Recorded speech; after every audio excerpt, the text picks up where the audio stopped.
Honorable members, this is a communication from the chair. Welcome address to the Special Envoy and high-level delegation on the Northeastern Kenya Advisory Initiative.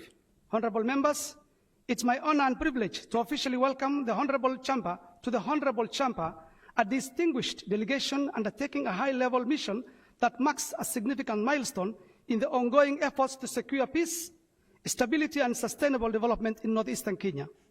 Honorable members, this afternoon, we are graced by the presence of Special Envoy of Northeastern Kenya Advisory Group, an initiative established under the Office of the President, whose mandate is to advance a renewed and coordinated commitment to the stabilization and long-term development of our region. We are equally honored to host His Excellency the Governor, whose leadership continues to drive local and national collaborations in pursuit of a more secure and prosperous future for our country. Honorable members, this high-level visit brings together the government of Kenya, represented through the Ministry of Interior, alongside our key international partners, including the United Nations, the United Kingdom, the United States, and the European Union, all present at the heads of mission level. This coordinated engagement is anchored in a shared framework of cooperation that reflects the strength of strategic partnership and the enduring commitment to addressing complex challenges affecting our region. Honorable members, the delegation's visit is built upon the foundation laid by the transition paper for Northeast Kenya and Borderland Peace and Development Initiative, August 2022, as well as the strategic objectives set out in the Kenya Kwanza strategy for Northern Kenya. This work is further aligned with Kenya's vision of 2030 and national priorities under the stewardship of the Ministry of Interior. Honorable members, as we welcome this high-level delegation and reflect on the future of Northeastern Kenya, I draw your attention to the 5 strategic pillars that they will share with us in due course. These pillars are abstract policy concepts. They are concrete areas where our mandate, or your mandate as honorable members, must actively intersect through representation, oversight, and legislation. Let us examine them through the lenses of our parliamentary duty. Peace and security through inclusive trust-building measures. This pillar calls upon us to represent our community's desire for security that respects local dynamics and dignity. Through legislation, we can strengthen county peace mechanisms and enact principles or policies that promote social cohesion.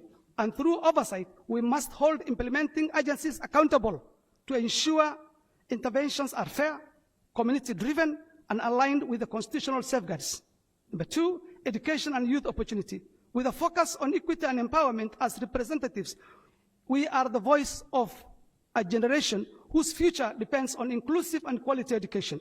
Through legislation, we can create enabling frameworks for vocational training, bursary schemes, and digital literacy. Oversight empowers us as House to track educational resources, allocation, monitor implementation, and ensure no child is left behind, regardless of location or background. Honorable members, number 3, inclusive economic development and infrastructure to improve service delivery and attract investment. In this space, our representation must push for equitable development that address regional disparities. Through legislative authority, we can drive local content policies, fair tendering, and fiscal incentives for private investment. Oversight ensures that infrastructure projects translate into real economic gains and reach the most marginalized parts, which are the wards that you represent. Climate resilience, drought response, promoting sustainable livelihoods and climate adaptation. We represent communities deeply affected by climate change. Our legislative role must support frameworks for water harvesting, rangeland management, and the emergency response. And through oversight, we must ensure that climate funds are utilized transparently and that resilience strategies are both practical and inclusive. The last but not the least, women's inclusion and empowerment. This is aimed at bridging the gap in access to leadership, education, and economic opportunities. True representation means advocating for the rights and dignity of women across all sectors. legislation must eliminate barriers to gender equity and support women's economic participation and emancipation. Through oversight, we must ensure gender-responsive budgeting and accountability across all county departments that we oversight.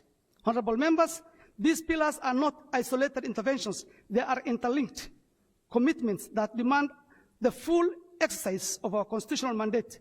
Let us engage them not only as strategic objectives, but as instruments through which this House affirms its leadership, its vision, and responsibility to the people of northeastern Kenya.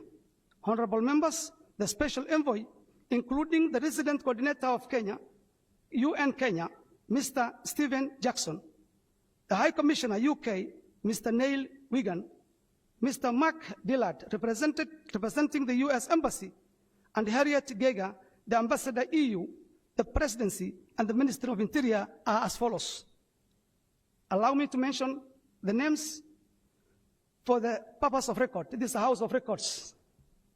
I've mentioned already, I said the UN represented by Stephen Jackson, President Coordinator, Lauren Landis, Country Director, WFP, LV Agunda, Project Manager, Promoting Peace Project, Abdullah Sheikh, Project Manager, UN, Neil Wagan, the UK, Neil Wagan, High Commission, Mahmoud Haji, Across Border Advisor, Ben Fisher, Head of ISF East Africa, Mark Dillard, Discharge Affairs.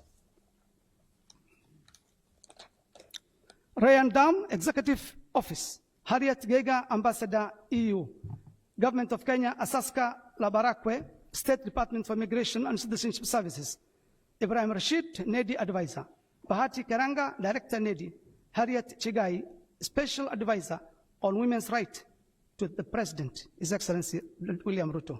Honorable members, I urge you to be fully engaged during this session.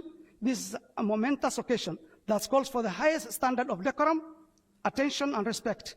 Let us extend our warmest hospitality as our culture to our esteemed guests and demonstrate the unity and professionalism that characterizes this House and reaffirm our collective resolve to build a peaceful and thriving Northern Kenya. To our distinguished visitors, we extend a heartfelt welcome. Your presence today reflects the shared commitment to the growth and stability of Northern Kenya, and we look forward to strengthening the partnership that will shape the future of our region. Thank you.